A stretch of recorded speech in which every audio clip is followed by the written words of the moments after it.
Hi, welcome to this episode, Prophecy for the Last Hour. My name is Liz McGee. I have another teaching today, and I have a splashy background. Look at that. I have, in full bloom, we are having, finally, after a terrible winter, a little bit of spring is on the horizon. So that's a good thing. So I'm going to continue, because I said I'm starting a series. I am trying to lay out this whole case on the origin, because the beginning, let's get back to the beginning, of the concept of a masculine and a feminine concept in the Godhead. Okay, so I have done last week. If you can listen to it, that would probably be a better prerequisite, but I just want to touch on a few points that I made last week. The first being that we are in a time of restoration. I think prophetically people understand we are, especially as Ephraimite, quote unquote Christians, the lost sheep, we're coming back. We're kind of coming out of Babylon. This means we're coming out of all of the Baals, the worship of these other isms, other gods, whatever you want to call it, worldviews, origin stories. And if you ever read the book of Hosea, which is a great book to read to give you a big understanding of the concept of the house of Judah and the house of Ephraim and their transformation into reunification and restoration, Ephraim is constantly told, come out of, innocent Babylon, all those Baals. So that's what I'm trying to do with this concept of the male and the female understanding. We have to go back to the root source. It's not necessarily the most comfortable transition because, again, we have a lot of ideas in our head that are not necessarily actually Hebraic in origin. And I always say that's the root that we came from. That's the root we have to tap back into. So I brought up this concept that there is this whole, that the Jewish exegesis, and these are the texts we use, have a exegesis formula called PARDS. But one of my actual YouTube, someone made a comment, which I thought was really great, about Origen, who was one of the early church fathers, who was probably the most prolific writer of the whole New Testament era, one of them. He stated this. He had the same concept. So like I'm saying, nobody's making this up. It did make the transition into New Testament theology or understanding, and of four kind of levels to these scriptures. So you have, and he calls it, you have a literal level, a moral level, an allegorical level, and the spiritual level. And it's a progression. Now this is what this is actually was a revelation to me last week, which I want to continue to pin on. When you move into the allegorical, we don't have a problem really with the literal or the moral. Okay, that's 90% of what everyone is quote unquote fed in even Jewish and Christian circles today. But we need to move on to, for the restoration, this is what Enoch is telling us when the books come back, and that there is the myth, the allegorical and the spiritual revelations are there for the elect of the last days. And this is what will finally get us out of Babylon.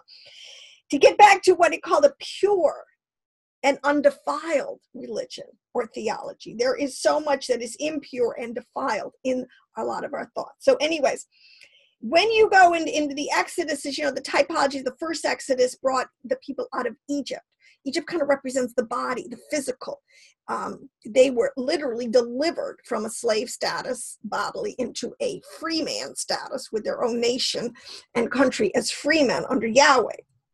The second Exodus is kind of bring us out of Babylon, which I said Babylon, Assyria kind of represents this concept more of the mind, the soul, the things that the false ideologies concept about Elohim that keep us into bondage and keep us from this pure and undefiled. So as we're moving into allegorical and spiritual understandings, because see, spiritual, that's why because God, Elohim is spirit. We've got to get these words elevated, all right? So in the male and the female, we have got to finally correct the mistake that Israel fell into in all the pagan nations of paganisms, that we're worshiping parts, other Elohims, of the whole. I go back to the Shema. Hear, O Israel, the Lord your God, the Lord our God is Echad, is a unity, is one. Many parts, yes, but a unity, one entity. He is Yahweh Elohim, or Adonai Eloheinu. So in doing this, going into so the allegorical and the spiritual, or in parts it would be parts around the midrashic and the yod, yod, yod, the sud level, which means mystery. It's kind of actually a little easier than we thought, or I thought, that we're tethered. There's a concept here that everything comes from an invisible realm into a physical, from the invisible to the physical, and has a root system. This is the whole point. A plant doesn't grow in thin air. It has a root system that will tell you that things are coming into it from a source, and it's coming up and it's manifesting. And I'm going to get into this tree of life. But I just wanted to touch on this. This is so important because in Hebrew, understanding that it is an Eastern philosophical, and I'm using the word philosophical, theological, synonymously, because you have to have a pure philosophy, a pure theology. Your thoughts have to be whole and correct, all right? So getting back to this through allegory and metaphor, what is that in an Eastern mindset, every allegory or theology or spiritual application, whatever you want to call it, starts from something in the physical. So this is how, so that you would have a physical something you could see and meditate on and understand its principles, its properties. You could extrapolate sort of its hidden, the inside, like a tree, we see the bark, but inside, or oh my gosh, all these capillaries, everything is good in its sap. Look at our body. We see the outside of our body, but inside we know it is the most unbelievable machine, if you want to use a mechanism, bar none of all of the creation, all right, with our mind and all that stuff. Okay, so this is very important that the Hebrews did this deliberately. The Greeks kind of took it and they abstracted it. They untethered it from its natural. And we have to tether every allegory and symbolic back to its root. This is what I am saying. So if you were to take Enoch, which is one of the great texts that is helping us to get back to this, and Enoch, he tethers everything. That's why you will understand that Enoch is constantly going back to physicalities, things that we interact with in the physicalities. But Enoch, it's all keyed and coded to its deeper allegorical or spiritual understanding. That's how Enoch works. So you understand he starts here, in Enoch 1, and he talks about how this process is going to happen. That's and he talks about how exalted mountains and high hills. Exalted mountains will be shaken. Exalted or high hills will be lowered. We have to ask, okay, when we're getting into the allegorical or the spirit, we're not talking anymore about physical mountains. See, this is what trips people up. This is why we have to stop. We got to grow up. We got to stop being tripped up by this understanding. So high mountains, high hills, and exalted mountains is a concept. It has a mythological, or a myth, which is like the story. Okay, so we're taking these elements of mountains and hills, we're extrapolating concepts from them, and we're getting deep spiritual meanings. So I'll just say mountains is men and hills are women. It's a concept. We're going back to this binary concept of masculine and feminine and what is going on. All right, but Enoch does this all the way through. So if you chapter 2, he talks about luminaries, which are in heaven. Those are the stars. We see those things. All right, he talks about the earth and observing the things that are done on it from the first to the last. All right, this is what we're supposed to do. He talks about the clouds. He talks about seed time and harvest. He talks about trees and their leaves. He talks about summer. And he talks about again, trees that lose their leaves, trees that keep their leaves. All right. So you understand, he is very concrete. And that's how we have to start. Very concrete. And that's in the masculine, feminine. It's very concrete. So that's where we're going to go. All right. So another concept I had was that you can look at these words, like I said, in a 4 levels, but you can also look at the 2 sides of the same coin. There is always in our language an anthropomorphic portrayal of these truths. There is actually the physics of it.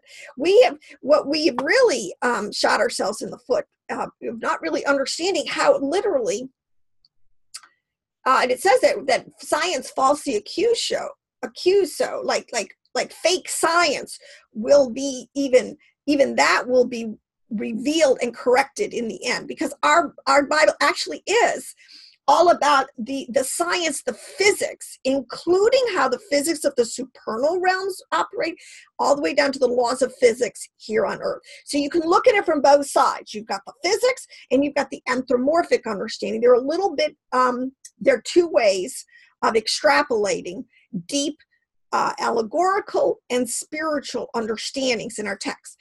So I'm going to do a little bit more with the anthropomorphic today in describing, fleshing out the male and the female relationship. But I want to say this, that in the physics, and I've said this in a couple of my other videos, that the thing that's really interesting is that Hebrew is a unique language. I believe this. Whatever. I'm not going to get into the whole argument. Whatever. But it is made up of 22 letters, and they operate like code. They really do. They operate almost like a DNA code. Every word is a root, has 2 to 3 letter roots in it. All right, the whole way it builds on itself, and in it's a chemical language. It's more than a the way these things, the way the words build, the symbols of them, what they're portraying in these concepts really is more akin to a chemical language, all right? And a geometric language, or a language of numbers, because we know that every letter is akin to a number. So it's got all these different levels in it that you can mine. The grammatica, the chemical language. Also, in other words, the elements. Okay, when I say in the physics, there is tremendous information about the and I saw this word, and I saw this elements, even in the word elements, which is in its ancient or its more archaic understanding, or when we're talking about elements, you're talking about air, water, fire, and earth, which are the 4 code words that the ancients always used to describe all of the heavens that are involved in our physical manifestation. All right, air, water, but El is the most generic 2-letter root we have for God. All right, so you have El, and he's using all these elements. So I thought that was kind of interesting. But we're going to stick over here with the anthropomorphic relationships that is established. See, now this is the thing that we have to understand about the language of Hebrew. Throw out the Greek. I'm sorry, I'm pretty convinced in my own mind that in millennium we've all got to be starting to speak Hebrew again, because it is the language of the creation. And if we're all going to be speaking back to one language, one pure and undefiled conceptual language, I'm going to put my eggs in the basket of Hebrew. So in the Tetragrammaton, which is the most actually complex yet simple name of Elohim we have, which is the Yod He Vav He, the 4-letter name of Elohim, the Tetragrammaton. But even in this, now what I want to say here is even more basic. Everybody knows that Hebrew is, the words are masculine and feminine. Now this is an Eastern philosophical concept that language is male and female. It's not neuter. Okay, people, so take the Greek and throw it away. The Greek has done us more problems, in my opinion. I mean, I know for a season, it's translated into Greek because the Hellenized world was what was overtaking the world, into the Romans, until it went into Latin. I know that it has gone into the languages of the nations, and that's fine because there was an inherent message in it, that any Gentile, anyone who wants to come to the Father comes in through the name or the gate of Yeshua. All right, there is now a way back in for anyone who has been out there, untethered in the nations, who wants to come back into covenant with El, Ohim. Okay, so in this concept of we know that the words in Hebrew actually are male and female, but what is not as well known in this context is that every letter. See, when I tell you that Elohim set up a binary system of combinations that from simplicity, 22 letters, into complexity, I'm not kidding. Okay. Now in its concepts that we have, is still even a more simplified understanding, but it is true. Every letter is a gender. All right. Now this begins to, when you understand, this begins to make a lot of the text make 100% sense, because they knew this. Let me tell you something. The ancients were not confused. They knew all this. We're the ones later, 20th, first century, who have lost all these concepts, and we're trying to get back to it. So the onus is on us to correct our theology into the pure and undefiled theology of our ancients. That's what it means when it says that the heart of the fathers, the heart of the sons will be turned to the fathers. Our patriarchs knew this, all right? So in Yod He Vav He, Yod He Vav He, you have the letters, and they are actually telling us some of the greatest information that we can have. And Yod is the first one. Yod is a masculine letter. Yod, a masculine letter. He is a feminine letter. All right, Yod He, and this represents truly the mother and the father. This is the system. These letters, Yod He, a male and a female, and then He again, a female, and Vav. So wait a minute, get this straight. Yod male, He female, Vav male, He again female. This is the basis. I'm talking anthropomorphic. Understand, anthropomorphic is where in all the parables and the stories and the mind pictures and the things that's being painted by the heart, where they use relationships, okay, that we have down here to describe heavenly relationships. It's the best we can do. All right. So you have mother, father, brother, sister, son, and daughter. Those words are all over our text, and they're used relationally between us and Elohim, between Elohim and himself, okay? Contains is what I'm trying to tell you, all right?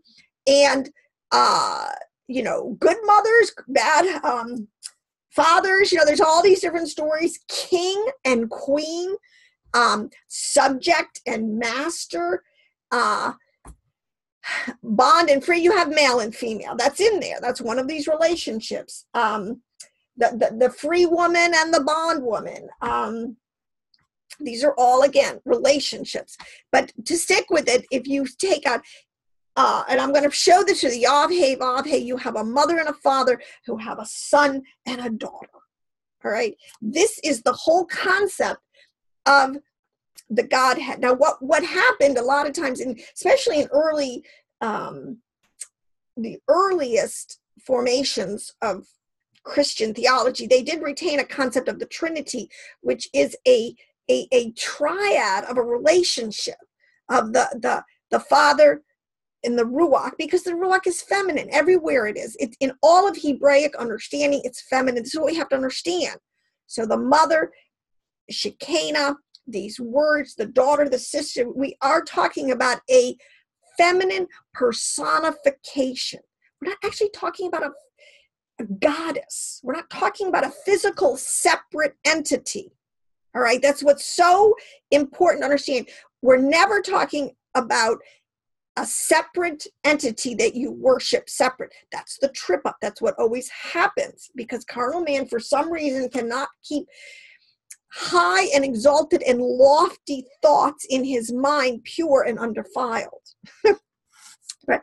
And then so you have a mother and a father, Yod He, you have Vav He, which is like a son and a daughter relationship. And then all these parables are building off of that and telling us information that we can have about the relationship of the father to the mother, the king and the queen that sit on the throne, versus the daughter who is in exile, and the son. So and you have the bride and the groom. So what I'm trying to tell you, this is there. You can't deny it. We got to take the blinders off. All right. So one of the best words to demonstrate this is actually in the word Abba. Now this is the word that Yeshua gave us to, look at that, he said, how shall we pray? They asked him, and he said, well, pray, Abba, Father. This was the first thing that we had, all right? Now, the first thing you have to understand is Yeshua spoke, in his most common vernacular, when he was just out with the people, he was just communicating, about the Father. He'd speak Aramaic. Of course, we know Aramaic and Hebrew are like cousins. They're like first cousins. They're so similar. But Aramaic is a little more of a common vernacular. Hebrew was still for a little more of the holy, the holy writings. The texts were written in Hebrew. But Aramaic was the very spoken language. Now we know this is a fact, all right? And so most of the time, what they did was they took the Aramaic sayings, phraseologies, the actual Aramaic, and stuck it into the New Testament. They didn't really even translate it into Greek. They just took it from Aramaic, put it in these Greek texts, but they didn't tell you they're retaining the original Aramaic, so you think you're reading Greek, whatever. But Abba, all right, he told us to pray Abba, Father. Now, first of all, Father's not even in the text. It's just the word Abba. But if you look, like I said, you have to take every word, you break it down into its letters. You can get so much information by doing your own kind of combinations of how these things come together to create concepts. Words are symbols. So Abba is a symbol. But it comes from, if you look at it in the Aramaic, it's 3 letters. It is Ab and Ba and Noon. What it is, it's an Alf and a Bet and a Noon. Okay, we'll put that together. Have you ever heard of the word alphabet? This is what it's telling you, the 22 letters of the alphabet. The alphabet. This is the Aleph and the Bet are like a code word to describe all 22 letters, which makes up the whole alphabet, by which, according to your Jewish sages, Elohim created all the worlds with these letters. All right. But I told you, if they're a chemical language, we're not really talking. There's a lot more mystery. There's a lot more depth to this. I'm not just saying letters. Okay, so if we keep mining this concept, there's much more depth we can get, because there's chemical, there's geometric, there's the elements. There's a lot of information in these quote unquote letters. So an Aleph, if it's Aleph Bet, you have their mother and father. The Aleph is the very first letter of the alphabet, Aleph. Everybody knows that Aleph, it's silent. It's a male word. Its gender is male. They say it represents an ox head, a strong leader, the chief. Okay, nobody has a problem. Those are all kind of masculine concepts. No one has a problem with that. But Bet is the second letter, alphabet. Bet is a female word. Bet is a female letter. And Bet is the second letter of the alphabet. Bet also in its theology, the Aleph and the Bet, you have here the masculine and the feminine. Bet is a word that is akin especially in Jewish mysticism, with the concept of the house. You have Chokmah and you have Bina. Some put it as you have Ketur and you have Chokmah. But the point is, you have a masculine and you have a feminine. The masculine is always portrayed as an active force. The feminine, or the Bet, the house, the tent, the ground. These are all words that come out as the receiver. So this is where you get, actually in Aleph and Bet, you have the concept of the heavens and the earth. Bet represents, let's say a tent or a floor plan or the container. It is actually the vessel. And it really fits in, all the typology has to fit. It fits into the male, which is active, and he injects into the female, who is passive, and she receives it. So you have this first combination of an active and a passive coming together in a unification for and that spawns the rest of the alphabet. And then the letters, all their children, whatever, come forward. But the thing that's most interesting about alphabet is the Noon that's at the end, which is the word Noon means us or our. So right here he is saying, pray to your alphabet. You're the mother, the father, the unity of the Godhead, but it still has because this is important, because listen, women don't want to be written out of the story for the whole 6,000 years, okay? I mean, let's just be a little gracious here and try to find the proper relationships in these things, okay? And nobody is telling you to take that concept and go into New Age goddess worship. We're just trying to get the lofty theological understanding that our alphabet is a masculine and a feminine personification put together, that is a binary system that has been used by Elohim to create everything. That's what he did. Then when he said, let us, Nun, make man in our image, masculine and feminine. You can't get around it. It's right there. It's beautiful. We should just receive it. So Abba, so forget father. So let us, and in the Aramaic, it's really Ab, womb. Women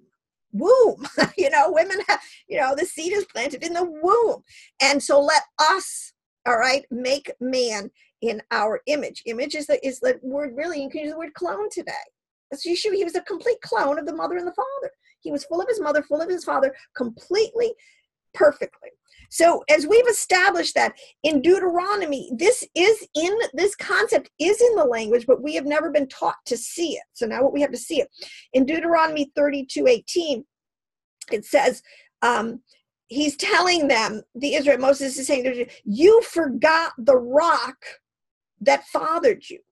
All right. These are two sides of the same coin. You forgot the rock that fathered you, and you forgot the Most High. You forgot God that formed you. All right. So in that verse, you have it's a tautology. You have two things that are saying the same thing, but their words are giving you two kind of concepts here. All right. You got to be able to, your left brain and right brain, you got to be able to contain this. You have father, you have the rock that fathered you. You know that phrase, a chip off the old block. The word stone is a word that is used, a keyword over and over for mankind. All right. For Adam. Adam is a chip off the old block. That's what it's saying. Okay. So, he was made in the image of his father. Okay, so stone is a concept of the male, the father. All right, we're talking relationship, the originator, and I do believe it. Like Paul says, the male was created first. There is a hierarchy, but as you'll see, this hierarchy is really a circle. That's why it goes in that man is born of woman. You just got to keep this thing going around and around, because as you get into El, the Most High, which is El is referring to one of the names of Elohim, of El Shaddai, which actually the best root word that you could come to for an understanding what El Shaddai is, the mountain. All right, El Shaddai is the mountain that formed, okay, and gave you birth. So here you have. Let me do this again, because see, there's some of the nuances. The English translations just kind of, you can read 15 different translations that will give you different nuances of pronouns and this. But in the Hebrew, the concepts are, the rock is the father that fathered you, which is the word to beget. And it is the word used all the time in that they became the father of. So Methuselah became the father of, and Lamech became the father of, the next one down. So that you're begetting. There is this begetting. But then El, which is the Most, which is translated into El Shaddai, that formed you, that gave you birth. Okay, the father might father you, so to speak, but the mother gives you birth. All right, and the word in here that's even better is the word formed. Because formed, if you look at it, it is, and this is, okay, it means to whirl and to dance and to read. It has all these words. It's a very active, all right? The male is more static, or no, let me see, it's a very, because when you understand how creation goes, it really is not some of the analogies, allegories of a dance, all right? And a lot of times they switch partners, and I don't mean that in a bad way, but different letters switch partners. They come around to make different things, all right, or different beings, shall we say, all right. So Adam was made, and it's telling us in the text, and this is where to understand the tree of life, and this is what it's telling us at the very top. You have a masculine and a feminine personification of Elohim, the Yud and the He, the masculine and the feminine. And in all the allegories, it's telling you have a king and a queen, all right, who rule and reign together. Now I'm going to give into, and part of it is, look at this way, if we've gone through 6,000 years, and the Jews or the righteous remnant have 6,000 years to kind of rewrite and rehash in every generation. Since we have so many allegories and so many because it's everything in nature, if you look at it, will tell you a truth about the whole creation. But let's just stick with the top ones. When you get in, so I said it's a binary system, and we get into this, we have a concept, and this is even more interesting too. Okay, so Hebrew, English, we read left to right. Okay, well, let's correct ourselves. Even the language, it reads from right to left. And if you ever look at the tree of life, and it is from the right, the male is always on the right side. So I said there's an origination of this thing. It starts with the head, the male, the ox head, the chief, whatever, the first. And it also says the letter is on the right side. So you're reading from right to left. So you're going from male to female. You're going from the active into the passive. All right. So it's all confirming itself. So the on the right side, you have this concept of a father, a son, a brother. These are all the analogies and all the words. The other thing about Hebrew is the noun and the verb. It's a language that really is concerned about nouns and verbs, objects and actions. It's very concrete. It's very simple in a lot of ways, but then of course there's always a million exceptions to the rule. But anyways, you have this Yahweh, Yavhe, Vavhe, who is it's the groom. He's the father, the son, the brother, all these masculine anthropomorphic attributes. This is also, you get the right hand of Elohim, the blessing. There's a right side. But the thing is, there's also a theological concept in studying out the right side. It's the transcendent nature of Elohim. This is all in the language. If you finally put it all out there and weight it in the balances, you will find that on the male side, you have a much more transcendent understanding of Elohim. And what that means is he is beyond his creation. The male is highest up there to the Sephiroth of Keturah, or to the beginning, to where, the mind of when he first got this idea to make a cosmos and to create us and everything. The male was, how do I say this? He is beyond it. There's a sense of the transcendency, which means that Yahweh is beyond his creation. All right, that's a concept. On the flip side, on the left side, you have the female personification, this concept, and she is always represented in the typologies, in the allegorical language, as the immanence of Elohim. All right, so an immanence means presence. So you have this dichotomy of transcendent Elohim and an immanent Elohim. All right, so in her, and it is in a feminine, because the mother, and again, I hate to use the analogies, and I don't even want to get down to using the base analogies of us here on the earth plane living out our gender roles, all right? Because we know that Elohim, in his sense, is male and is echad, is a unity. We have been separated down here. So our male parts are, gender parts over there, and our females over here, and we got to come together in an echad, in a unity. This is the whole concept. And we have to produce the next offspring or children. All right. That is the typology. But originally, Elohim is one. The male and the female are all in him. It's not separate. All right. These are real important things to concept. But the female is always identified with as the bride. See, and this gets into the bride and the groom. Why is Yavhe, Vavhe, the son? The son is Yavhe Vavhe, who we know is represented as the groom. He's going to marry this female personification, right? Because I'll tell you right off the bat, he made them in the image male and female. That is the correct typology. So any deviation from that is against Torah, because it's not his archetype, all right? So, but that's a whole separate issue. But the female is always represented as the bride, all right? El Shaddai is another word, and this is a word we need to get comfortable with. We need to understand flesh. It's the Shekinah.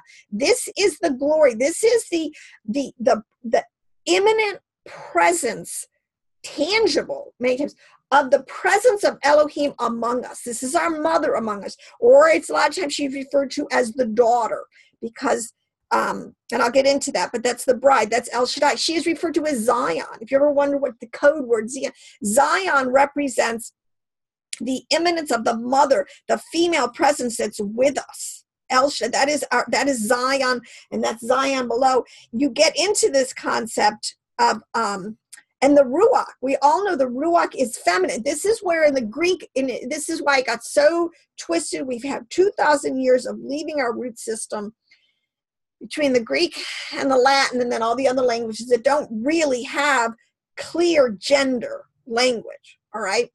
And that include a neuter. I mean, Satan, he's always after.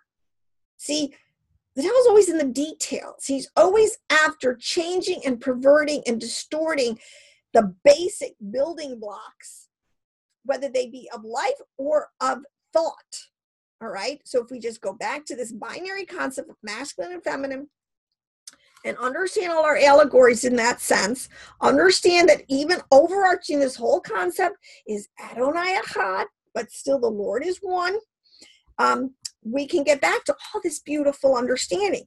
So the Shekinah is this concept of the immanent presence of Elohim that is always with us. And what they have also is a concept of the Shekinah. There is, this is why it was separate, the waters above and the waters below. There is an upper wisdom, there is a lower wisdom. The mother is usually kind of referred to, the mother stays in heaven, the queen stays in her court. All right. The same thing, the king stays in his court. If he's going to send anyone out on official business, so to speak, he sends his son. See, this is what all these elements tells. Yavhe Vavhe. He doesn't leave the high heavens per se. He sends his son, which is his clone. There's that whole parable of,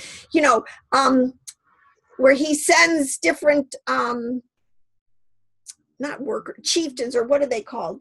Like, over the fields. Caretakers over the fields, and they beat and kill him and everything. And then he sends his son, and he says, well, they're going to listen to my son, all right? But they don't. They kill him too, all right? So this is telling us some really interesting stuff about the realms, the different dimensions, and what's going on. The same thing, if the mother is going to send someone, she sends her daughter. Even the king sends his daughter. The king sends his daughter to marry. Okay, I can't get into it. I'm just trying to get you warmed up to all this concept, because there's gone a million different tangents with this in all the allegories that are in our Bible. So anyways, I wanted to give you that. Now I want to read some of these, the concept of the feminine as wisdom, because now that we have established this, in my opinion, it's established. You can look at it strictly as physics, a binary system. But I think it's more beautiful if you can combine it in your mind with the anthropomorphic understandings, because literally, Elohim is spirit. He doesn't have a quote unquote a wife. There's not like a, is what I mean. And this is where in the New Age, whereas this information is coming back, we need to be very careful that we don't break the second commandment again. This is the whole thing. We're to love the Lord our Elohim with all of our heart, mind, soul, and strength, which is sort of a way of talking about all of our parts. We have a body, a soul, and a spirit. Our strength, we're to worship him that way. And then it says before, we're to have no other gods before him. And I think in the last session, I was talking about how that talks about it, to bring no other powers, no other Elohims in his face, to tell him. So, but this is really important, because this is where you get into the goddess worship. This is what Israel doing. I'm going to get into this about all of the pagan practices of Ishtar, where this whole thing comes from. So I got to keep moving here. So the words, like I established, were, let us create man in our image. Abba, Elf, Bet, and Nun. Mother, father, us, our. It's one image that is created. Okay. So the masculine and feminine attributes are presented in the Tanakh by the Father. I could give you Jeremiah 31:9, Malachi 1:9, Isaiah 63:16, Isaiah 64:8. The mother is represented in Isaiah 66:13. The son. Now I want to go into now to also this concept. I have this great book. I don't know, Tree of Souls. It's a great, well, that's really coming through great. Oh my gosh. Sorry, I don't know what to do. I'm not a real high-tech expert, whatever. The creation of wisdom, because wisdom was the first of God's creations, of Elohim's creations. That's what the text is telling us. that she's older than the universe. Wisdom, if you look it up, is a female personification, all right? So wisdom was created before the creation of the world. She came forth in the beginning from the mouth of Elohim, all right? This is all in Genesis, if you study it out. Now, these gets into the different relationships that are in the text. Some say that Elohim is the father of wisdom, all right? Others say that she is Elohim's ever virgin daughter. There are parables that will tell you both, because it's trying to give you relational nuances of all this, all right?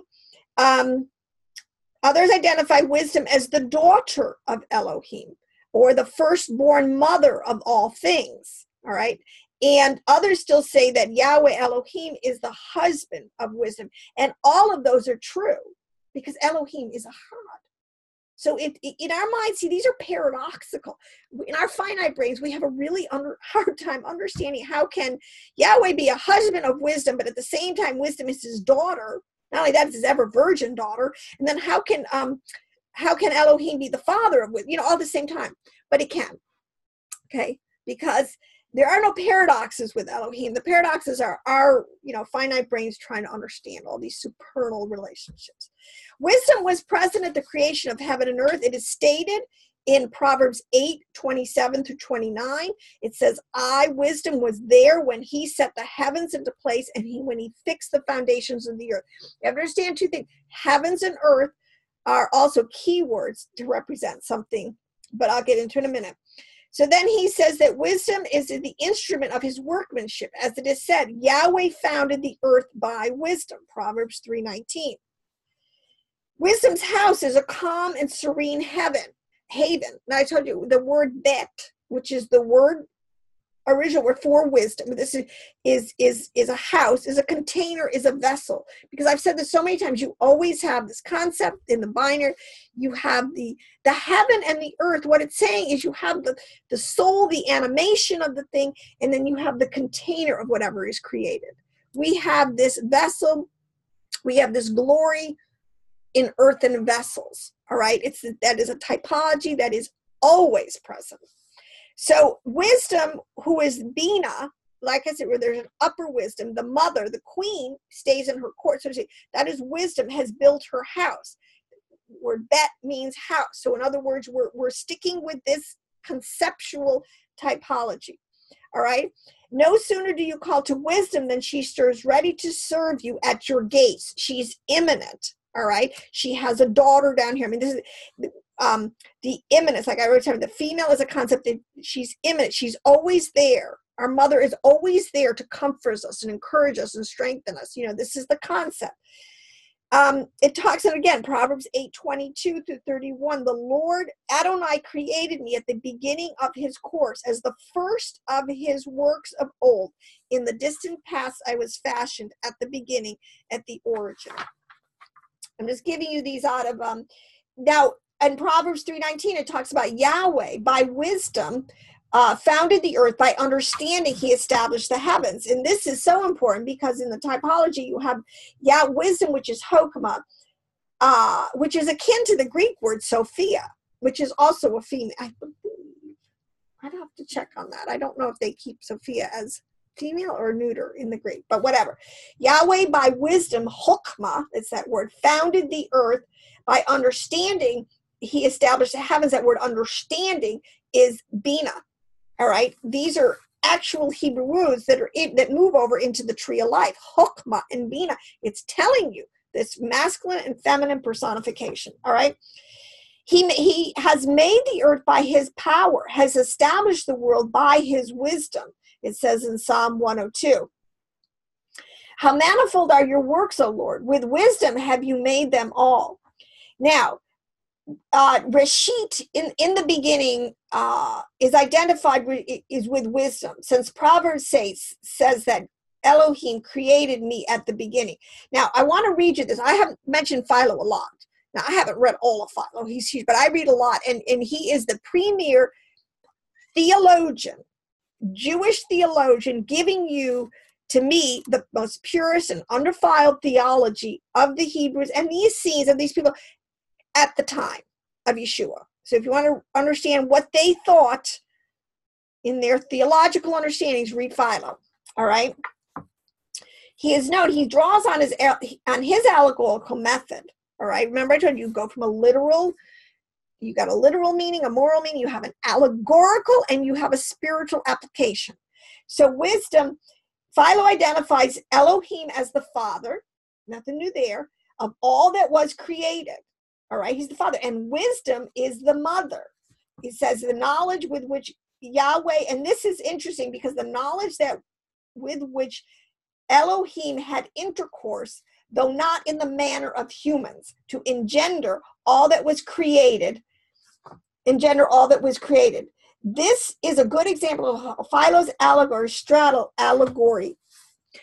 All right, so he uses the word intercourse, and this is where we got to get our minds out of the gutter finally, all right? Because if we're going to be angels in heaven that do not marry, this conjugal way of reproducing ourselves is going to end, all right?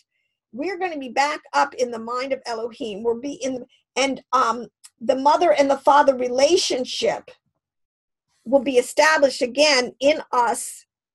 And I don't even want to use the word andronymous, but we will be in echad. We will be in oneness. We will no longer be separate. We are separate down here. Elohim is not separate. We're going to get back to a concept of masculine and feminine. We will all be in echad again with Elohim, with the mother and the father. But I'm just saying that Philo had this understanding that it was through this intercourse or this conjugal or this engendering of masculine and feminine that all the worlds were created. Now it says over here to get into the concept now of Zion, which is one of the code words of the Shekinah. It says here that now I'm reading out of a Jewish text, an encyclopedic, text of all the ways in which the Shekinah, the female, the Ruach, these things are understood in Hebrew word, theology, and verse. All right? I'm not making any of this up. Mother Zion is an early incarnation of the Shekinah, incarnated. She is present. She is the part of Elohim that is with us at all times. All right? And at the same time, so how these kinds can be, so he can be immanent, he can be with us, but he can be outside. Here, the philosophers or theologians have spent years trying to, or books and books and books to parse out, to me, very simple concepts. Shekinah, there is a link between, and they call it Mother Zion, and the Shekinah is a natural one. And it says that she is a persona of the Shekinah, which is the bride of Elohim. Now, this is what happens. Still, the figure of Mother Zion must be seen as a strong remnant of this original concept, all right, that's in the tree of life, the Hokmah and the Binah, the masculine and the feminine. But this is what has happened, where Mother Zion morphs into this quote-unquote goddess of Zion. The concept of Zion itself attributes a sacred quality to the land, transforming, well, I don't want to get into, in other words, when you get into goddess worship, when you denegate this lofty and elevated and pure understanding of the Echad of Elohim, and you bring it down into its separate gender representation, which we have, and you have a female goddess and a male god conjugating, and that's where you break the second commandment, to have no other Elohims before him. So goddess worship, whether it's Mary, it's Isis, it's Ashtaroth, Ashtar. Okay. All right. So let me just I got a couple more of these to go through here. Now it talks about here in another part in some of the texts where Elohim is identified as a king. His daughter is the Shekinah. That's one of the parabolic ways we get. It is the myth of the divine pair. But here again, the male and the female are both somehow contained within the same mythological figure. Thus, Elohim contains both male and the female elements, all right, because we're back to El and a whole process of combination. We're back into the physics of this, even though they may appear to act independently of each other.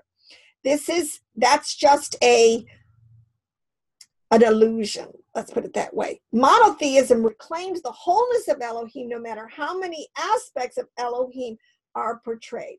This paradox makes it possible to divine a divinity capable of having masculine and feminine aspects and still be considered a single divine being. Okay, so it says here in the Zohar, all right, which is the Sud level understanding. You want to get the spiritual, to finally get the meat out of all these things. The concept that Elohim has masculine and feminine aspects is explicitly stated in the Zohar over and over again. It says, as the Ancient One, whose name be blessed, took on a form.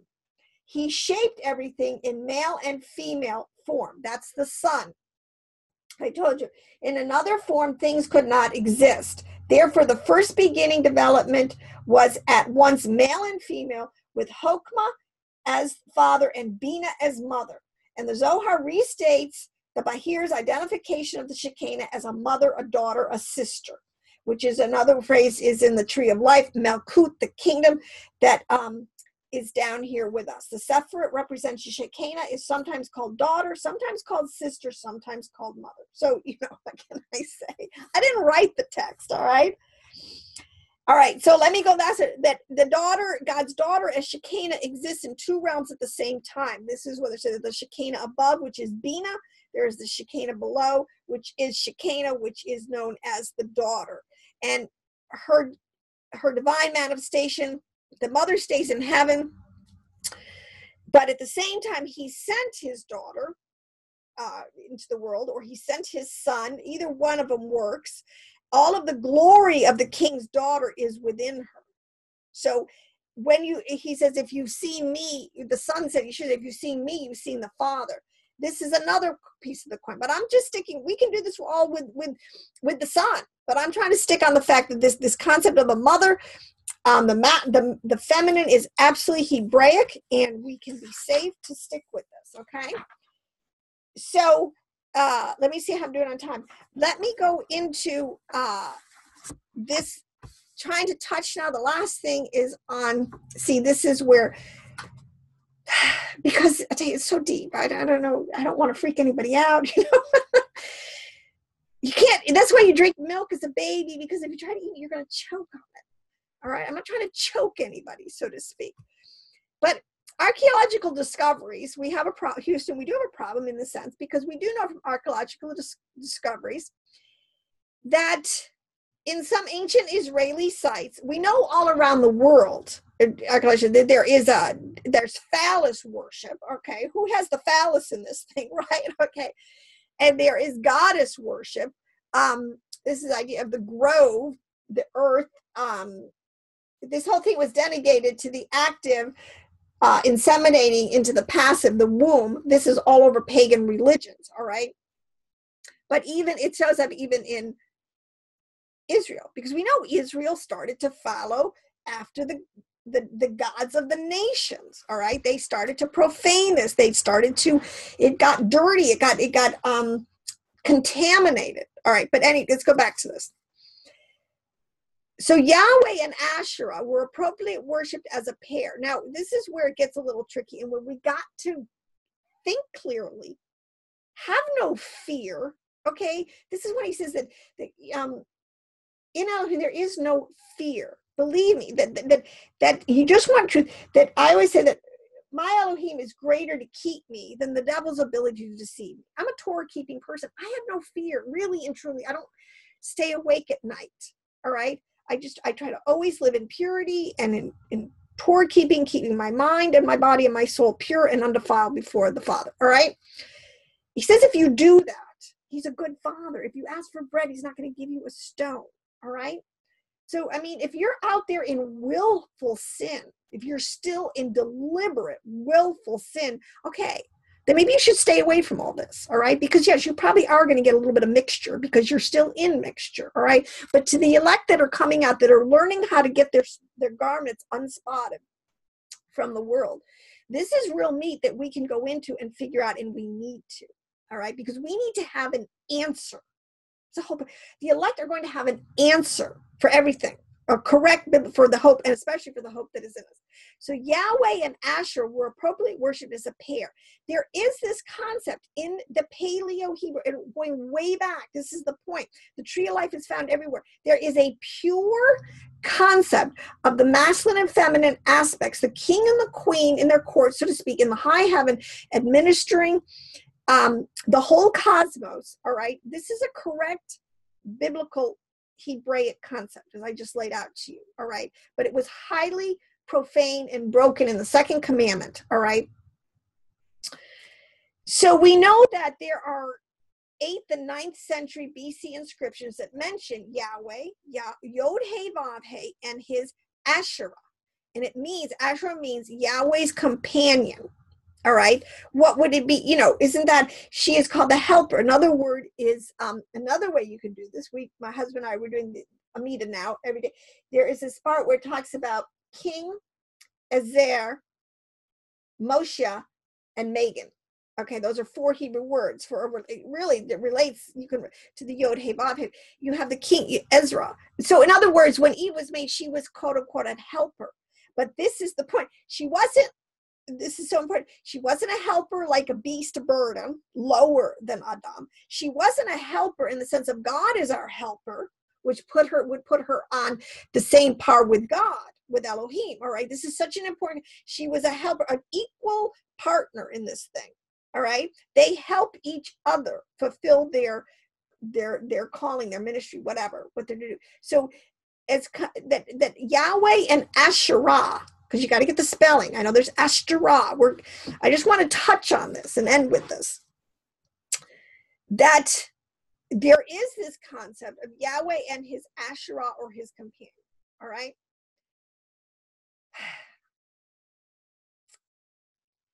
It was highly profaned, and I admit it, but to Ishtar, Ashtar, you get the word Easter, this concept, this goddess worship, where you're worshiping it in a lower level understanding, and you get into the other quote unquote gods with this thing. All right.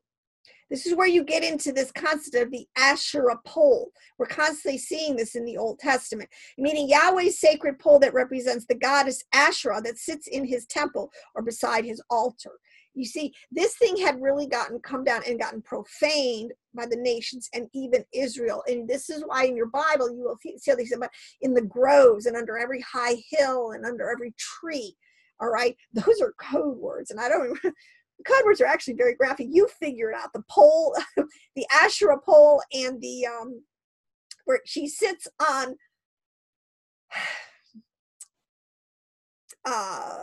Yahweh, all right, Yahweh Vav He. I mean, there is this concept that, but you know, as I said, we have to get back to a pure and undefiled, lofty, conceptual understanding of what Adonai Echad is trying to tell us.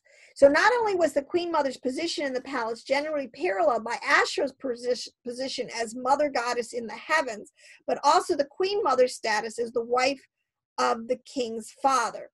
All right, so in other words, and they did begin to get cults. This is where you get into all of these profane ritual practices and cults. It can, you know, and this is a whole teaching. There was a complete degradation, and this is why it got so bad, especially in the Northern Kingdom, where they could not keep this thing pure and undefiled in a lofty state. And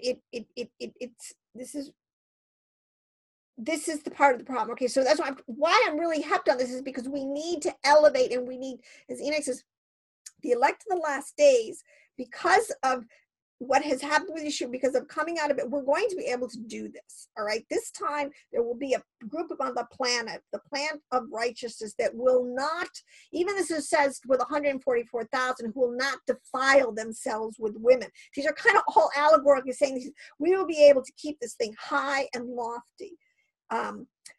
So anyways, this is something that has to be flushed out, because there is a pure, let me put it this way, there is a pure concept that is actually now held prisoner. This is the whole point with the bondwoman, you know, gets elevated to a, so there, the pure and lofty concept is held bondage right now to the profane. And that's the clip. That's what we got to break free of. And we have to come out of Babylon. We have to put that completely behind us and get back to the pure and undefiled religion, and understand this concept. And what this will do is this, in my opinion, see, in the relationship, it will free. He says whom the Son sets free is free indeed. I mean, it's truly liberating to understand that women, we are in the text, we are part of the process, even though not we as a separate entity to the side here, as they become a goddess, but we are in the mind of Elohim as much as our brothers, fathers, and sons. Okay, so on that note, I'm going to be back. We'll flush this out some more next time, and we will I hope you're blessed. And yes, spring is coming, a new season, and I hope that it brings you many blessings and much shalom in Yeshua's name. Amen.